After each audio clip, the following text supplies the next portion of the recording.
July 4th, 2009, as an organization, we started our very first project called Survivors and Generations. Now, Survivors was a project where we brought women together who had been through challenges in their lives and had survived them. I was fortunate to talk to Ed when we were initially making the photo shoot, discussing what Sisters in Harmony was doing and talking about our survival.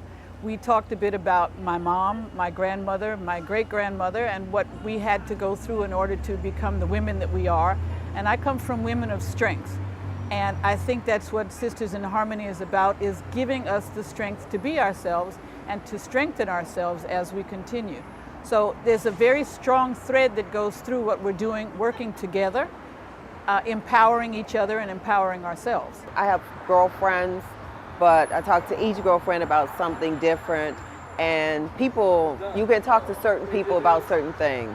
With an organization, you can talk to a whole lot of people about different things, and women, we all have issues, so we all talk. I actually told my lady friends, like, you know, I'm always saying, why can't we, why aren't we?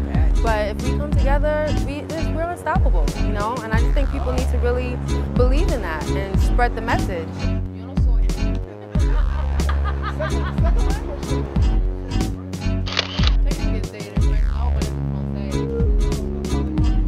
This is actually the first time I've done a shoot in New York for Sisters in Harmony. All the other shoots we've done outside of New York.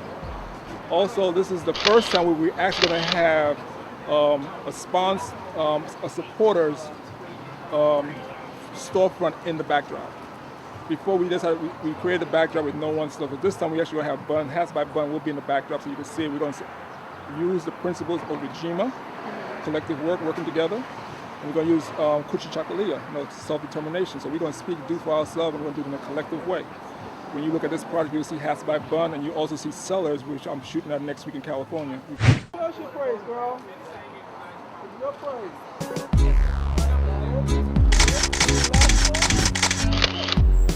What do you praise? And why do you praise it? It could be your family, it could be your children, it could be your job, it could be your church. It could be a new dress in your car. So this project is about each individual's praising, and then the unity is the word praise and the colors, but the praise is individuality in each other. So when you look at the project, you see the colors the same, but each person is bringing their praise out themselves. When women can come together and work and create and adorn and beautify ourselves in our own way, then it just continues to allow us to love each other and keep building our own community. And I think that's really important, not only for us as adults, but for women who are blossoming as young ladies, for teenagers, for little girls to see that. It's very, very important.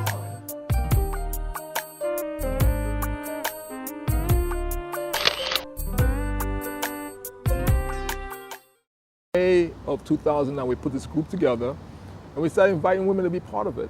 And I said, I'm going to keep it for women only. And the reason I did that, because in March of 2005, my mom made her transition. I remember my mom, as a single mother, she raised 3 boys and a girl. We all got a college degree.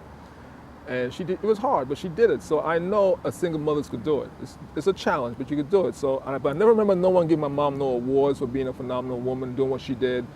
So I said, I'm going to dedicate this to my mom, and we're going to keep it for women only. But we do have men who help in the organization, but the membership is women only. It's a women-based only organization membership. So when we started doing, as we kept on going, we ended up, by the time we finished shooting Evolution and Generations, we ended up with over 300 members across the U.S. and in 3 foreign countries. Hampton, Virginia. Philadelphia, Pennsylvania. Connecticut. We are here in Charlotte, North Carolina. I am from West Virginia. Bernardine Mill, Philadelphia, Pennsylvania. Hi, my name is Kim Hagan. You feel the I'm the field director For Charlotte, North Carolina. Yes. Philadelphia, Pennsylvania. Hi, I'm Michelle Gums. I'm from Trinidad and Tobago, beautiful Caribbean island. I am Sisters in Harmony. What do you praise? And I asked you to bring it together in 3 different colors. That's what we did, photographed in 3 different colors, and then unify you all together underneath one banner.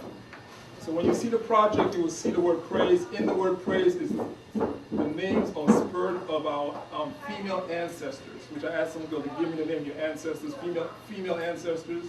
So we put them inside the word praise. So you see the ancestors holding the word up. And the word is praise that they're holding up. And then you'll see the individuals in the actual piece. We are God-centered. Whatever you call God, I'm cool with it. I'm concerned what are you doing in the community to make the community a better place. That has nothing to do with the title you call God. It all depends on what's in your heart. Okay, so I'm going to introduce my co-founder, Ms. Ruby Burke, and then my co-host for tonight, I'm going to introduce her after that. Well, I'm going to have Ruby introduce her. So Ruby Burke, my co-founder, come up and say hello to the family.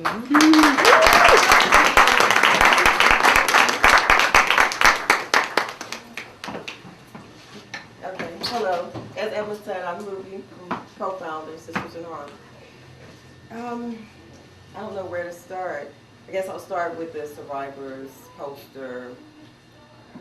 When Emma talked to me about it, I did decide, you know, we should do a book. And the book was really positive, helped a lot of people. I have someone here who has a story in the book as well, Miss Tracy Moore. She's a founder, she's a member of Sisters in Harmony. Right now we're working on 2 projects. We have a project, My Vote. It's basically, that's where we're going to have men as well. When he talks about men and women, both. You can't do one, have one without the other. Our next project, you have to be over 18, the male. And actually the female as well. You have to be over 18 because to vote in the United States, you have to be 18. That project, for me, it has different meanings for everyone, but for me, it's, I have a vote. A lot of people died and a lot of people suffered so that I could vote. And I feel that it is my responsibility. So that's what I do. I'm always honored to support Ed in any endeavor. We brainstormed about so many things. He and I were on the phone for hours. How about this? How about that? Shooting for him. I don't know how many places I've been with Edmund to shoot, to create images for him, but it's always been a pleasure and it's always been an honor. And I'm the first person to say that as long as the opportunity for someone else to do something remains available and someone chooses you to do what you do, I find it an honor and definitely a blessing. So some of you might find it shocking. I'm Puerto Rican, I'm from Puerto Rico. And the reason why I have to say that, everywhere I go, I'm standing in the corner and you hear the negative tones, especially in my home country, when they come and they say, like, you know, who's that? But it's okay, you know. This is my neighborhood. I am a product of Best-Eye. I came from Boys High, 832 Marcy and Putnam. That's me, okay? I lived in South 3rd and Havermont. Like the sister was saying, say something about yourself. That's my resume. All right. I thank my parents. I still got them alive that gave me the education that I have, and thanks my dad for the man that I am today. Okay. Without those 2 persons, nothing would happen.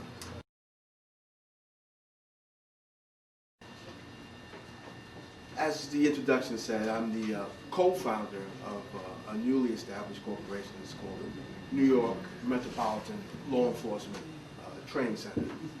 And we're going to be spending a lot of time with people who are in law enforcement, or people who have been in law enforcement for a significant period of time. If they don't get enough training, they'll be able to get it at this place. But besides that, I wasn't really here to speak on that level.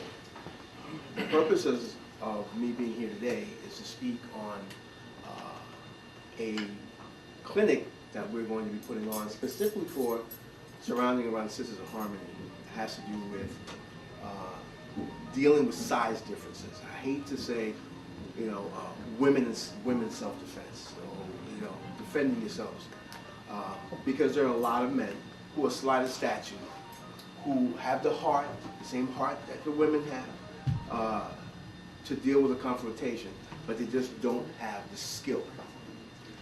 And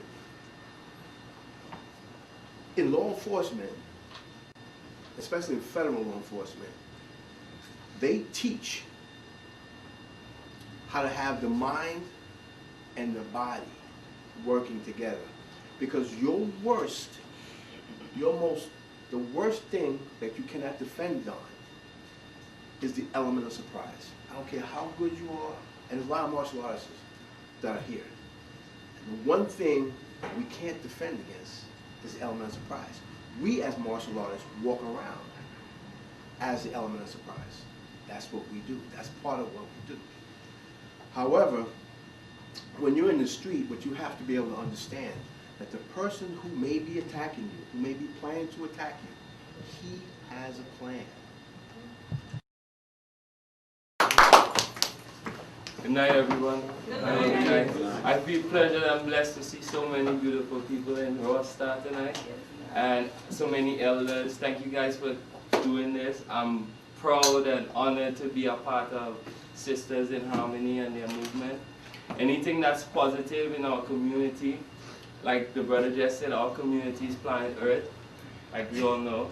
Raw Star is about healing of our community, sharing the word, sharing the little knowledge that we have, and being able to move as a people in health, strength, wealth, and peace, harmony. You know, everybody can live and be a part of this in unity. You know what I mean?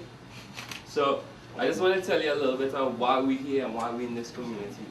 First of all, we're in this community because it's a community that have the money to support a business like Raw Star. I say it like that because this food is not a very cheap, you know, it's not a very cheap place you could run into and say, I'm gonna grab a meal, you know what I mean? But when you look at it this way, it's like, it's an investment for us and our family, our youths to come. The reason why we're here is because Paxhope is not too far, and these folks they have the means to keep a business like this open while we teach the folks that doesn't have. You know, that's why we do raw food, free prep classes before every season of classes. You guys are just in time because we have the free class on Monday. We do things like go to different schools, community programs, women's group, churches, stuff like that to teach the benefits of raw and how we could incorporate it in our community and in our lifestyle and our homes. The benefits of raw and the reason that we push raw food in our communities, when we cook our food, when we cook our fruits and vegetables and all that, we kill all the minerals, all the enzyme, mineral, anything you think you could get from vegetables. When you cook it, you break it down, at least you get like 30% of what it could have given to us as a medicine, as manna from heaven. When we cook our food, we tamper with all the vitamins that we could get from it. So we want to teach people how to prepare raw food and make it taste like cooked food. So we could introduce it to our families or young ones that's not accustomed to, you know, eating all that good nutriment. And 100 Blacks in Law Enforcement, we started in 1995. Now all of us are, still until we die, we're guardians. However, there were some things which I was going to that kind of provoked us into moving in a different direction. When we first started, all we were doing was we formed it just to give $1,000 back a month to the black community. When we formed 100 Blacks, we gathered a cross-section of law enforcement people and said, we're not doing anything other than giving back. So we took our resources, and every month we would give $1,000 to anything from a daycare center, a drum and bugle corps, anything, especially if it revolves around youth. This is what we were doing, and we did that for well over a year and change. Just that, nothing else, nothing in front of cameras, nothing in so-called activist mode.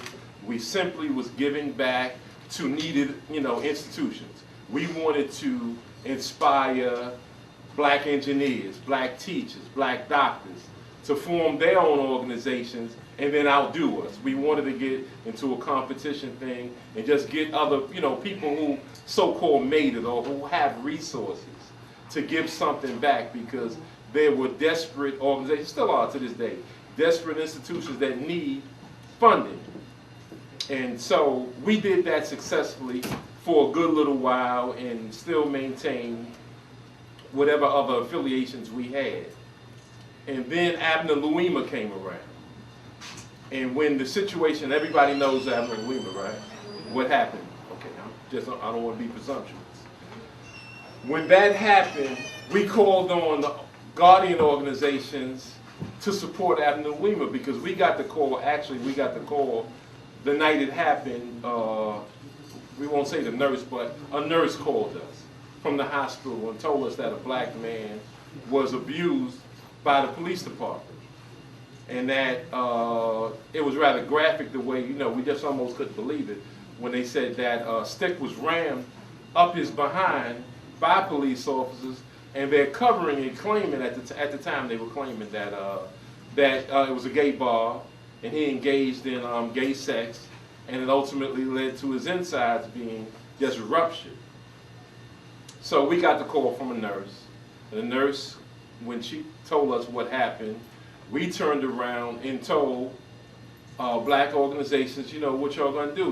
We have a situation here, and everybody else sort of went south on this one. They didn't want to deal with it because it's no lightweight thing when you challenge the police department. So all the organizations that you might know, whether it's Guardians, Noble, and so many other organizations, everybody stayed away from it. So we came together and said, no, we're going to do something about it. And we went to the hospital, spoke to certain people, and then we started challenging the police department and exposed it. Actually, a day or two later, if you recall, we were the first ones to expose what actually happened that night. And from then, we started supporting various things like that. But we stayed with Abner Louima throughout the whole time to ensure that he gets some semblance of justice. I'm a part of Sisters in Harmony. As Ed said, each of us has a story. Each of us is a survivor of something. And part of my story in terms of surviving, 12 years ago, my 12-year-old daughter had been raped and by a man in the neighborhood.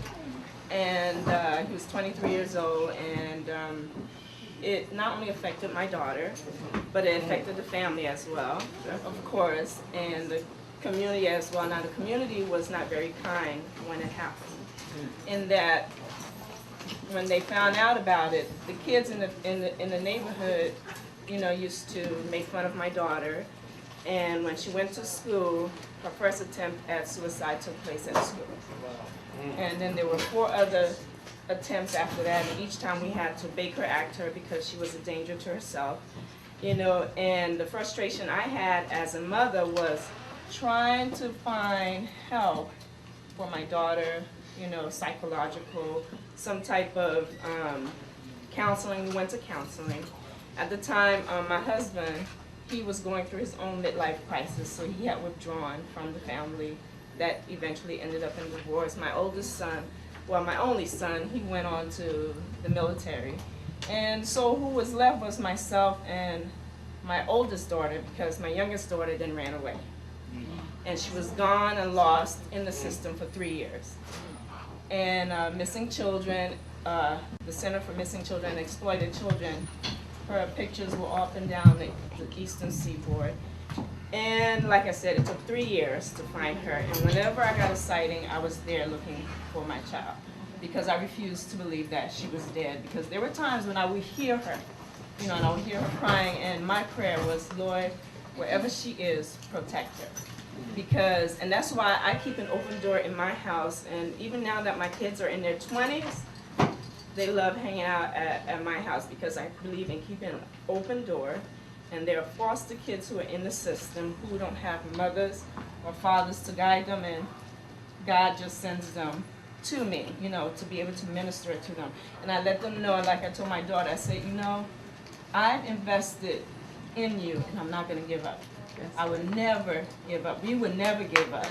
You know, so my story has been to no longer bear the shame, holding my head down, because there were times when I did not want to get up. You know, I still have to go to work. And to get up every single morning and go, and first for a while they didn't know on the job what had happened, because, you know, you're carrying the shame.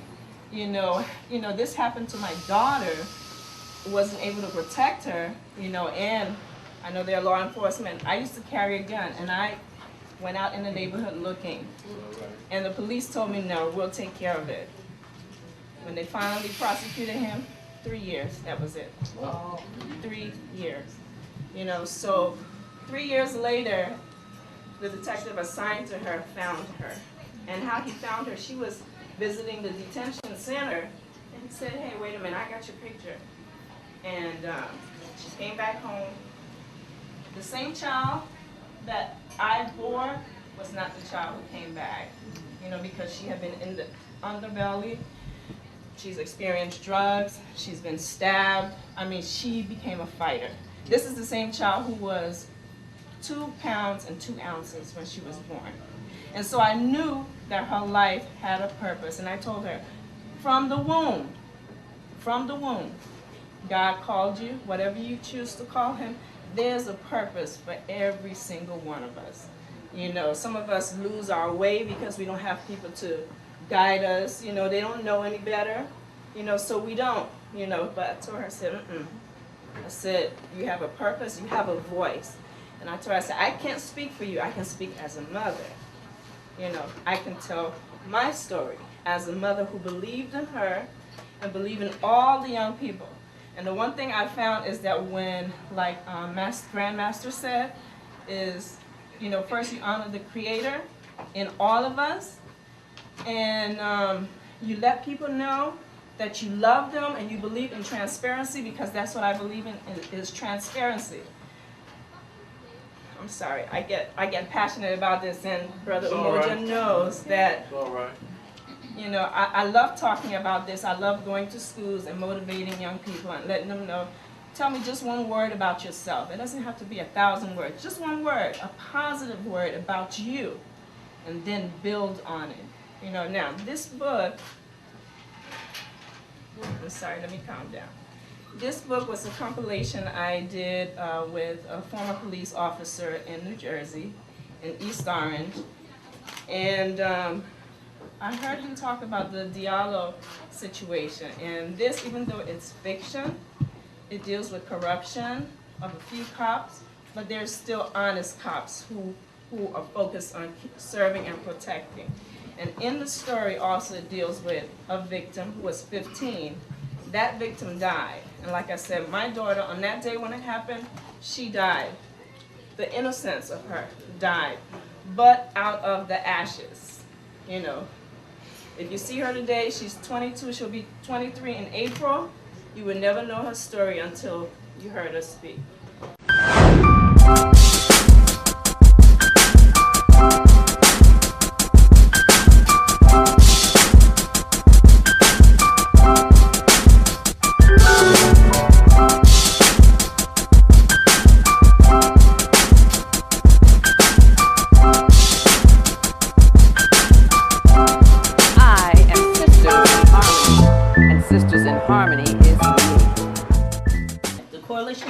Reggae Music, Inc. is a not-for-profit organization that works to preserve the reggae art form and its traditional message of healing and unity. The mission of the coalition is to raise the bar in the creation, development, promotion, and presentation of reggae music, to elevate the profile of its purveyors, and to research, codify, curate, and disseminate literature about the genre so as to increase understanding of its developments, its significance, and its influence around the world. Reggae music is so strong that during apartheid in South Africa, they could not listen to the music because of its content, its lyrical content. Who would stand up against Peter Tosh's Get Up, Stand Up for Your Rights and Bob Marley? You know, war. which says, which took part of the speech by His Majesty Emperor Haile Selassie I, that says, until the color of a man's skin is of no more significance, then it becomes the color of his eyes. There will always be war. So these are the things that we're trying to preserve in the music, and this is why we feel that we need to be. The organization consists of some radio DJs, volunteers. It's a for-profit organization, as I said. So we're looking for members, we're looking for people who are passionate about preserving the roots and the culture of that music and spreading it in a positive manner. It's not about dissing people, it's not about, you know, oh, putting this race down and doing that. I remember I went to an art exhibit, and somewhere, I think it was in Croatia or something, it's like they were fighting for freedom. And on their flag, who did they have? A picture of Bob Marley, okay? The one love aspect. So this is the power of reggae music, and I do believe that if, with all the work and the help of our community and everything, we can really come together and make it work. And that's our tagline for the Coalition to Preserve Reggae Music. We Ja people can make it work. Come together and make it work. So again, if you all are interested in finding out more about the Coalition to Preserve Reggae Music, we have radio talk shows that talk about, you know, the state of reggae music. Like here, I think it was last week. Who heard about Buju Banton? And he was convicted of all of this stuff, of you know, of possessing cocaine with intent to distribute and all that stuff. So that's one of the topics that's being discussed this week, and it's called Reggae Real Talk. It comes on Thursday evening, and it's on an online station, e2onair.com. The next thing we're going to do, this is personal for me. I did this, he doesn't know I did it. He probably beat me up later, but that's okay. I'd like to thank everyone for coming out. I'd like to thank, before I mention your brother, I said we have 2 spots right now in New York. We shoot at here and in Harlem. Those of you who like wearing hats, you need to make sure you visit his website, hatsbybun.com. Bun, B-U-N-N.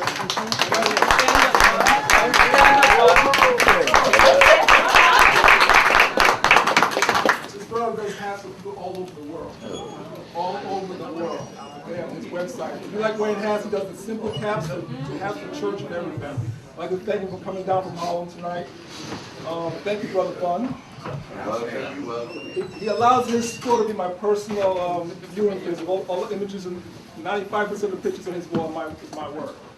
I'd like to thank him for that. So I have an ongoing gallery at his store. And I don't charge him a dime. That is the second principle, the third principle of the Nguzo Saba, Ujima, collections work.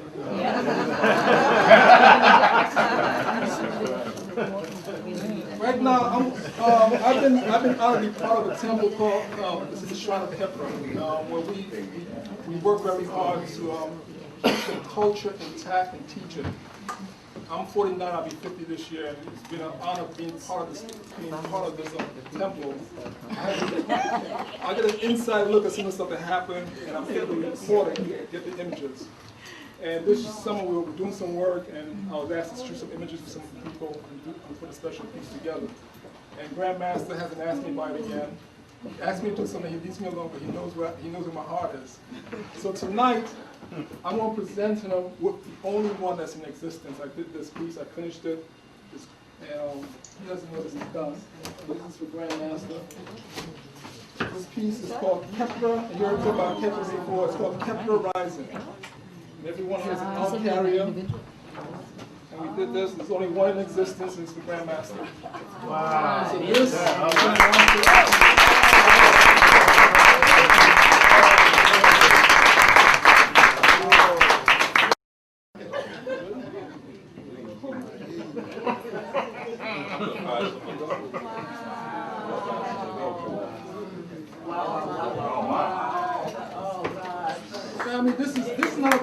This is not about Sisters in Harmony as individuals, it's about us as a family. As you look at the project, like I said, you'll see sister here, I don't know if she wants to identify herself, she's in the room tonight, she can identify herself.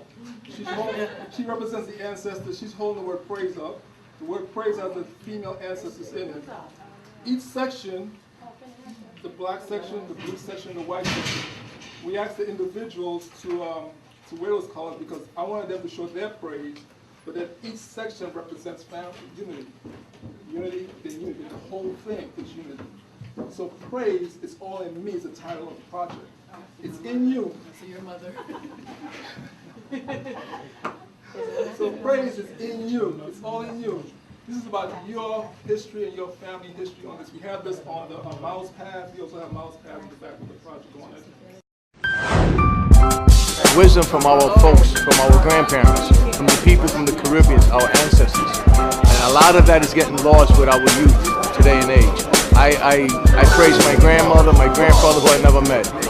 I think this organization is working, can work, is working, and I'm impressed with what I saw thus far.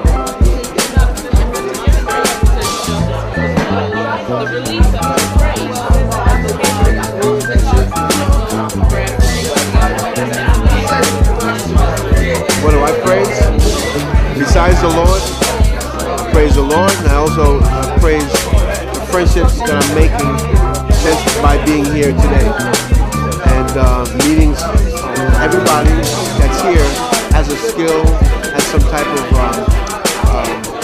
gift to give to each other, and that's what I'm very happy to see, that people are giving of themselves.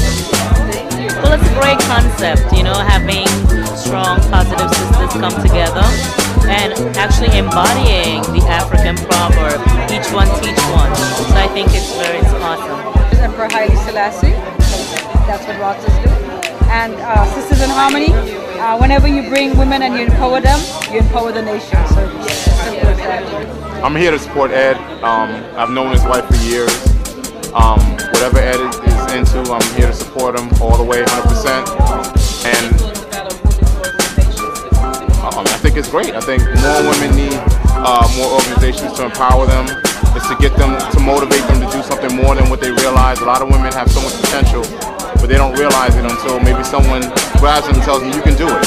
And you see another woman do it, and it just helps enhance, you know.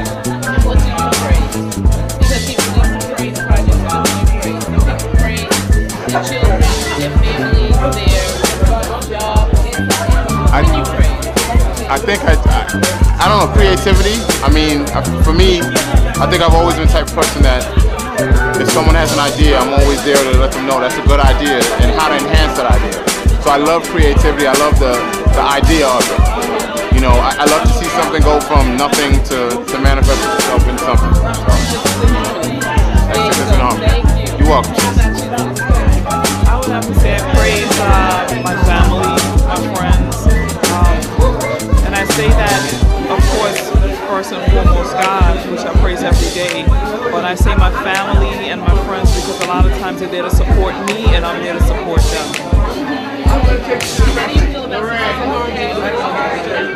Sisters in Harmony is new to me, but just sitting here and listening to everything that I've listened to, the support is one of the biggest things I have to say. I praise my ancestors, going back to my mother, grandmother, even my heroes, Nat Turner,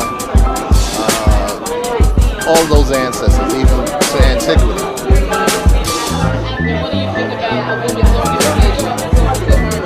It's important because black women particularly need to be empowered more. These organizations bring their different ideas together and focus into a common goal to move forward. And while they're meant to be involved in an organization, it takes a strong woman that's the backbone of our community, raising our kids now, so the organization has a chance to exchange ideas and to accomplish and pursue and realize dreams and aspirations. So I think it's a great thing. Well, of course, when we understand that all things begin with the birthing process, with the process of the female, then we understand the connotation that sometimes females get in a competition with each other. But when they find that unity, there's no stronger bond. If you separate a mother from her child. That is the true warrior. So Sisters in Harmony is making a big, big statement because they're saying, in harmony, we're going to get some work done. And so you have to applaud that, and I personally applaud it. And when I praise the energy of the One Most High in all of the aspects that we know. In the aspect of the female, in the aspect of the male, and all the elemental forces.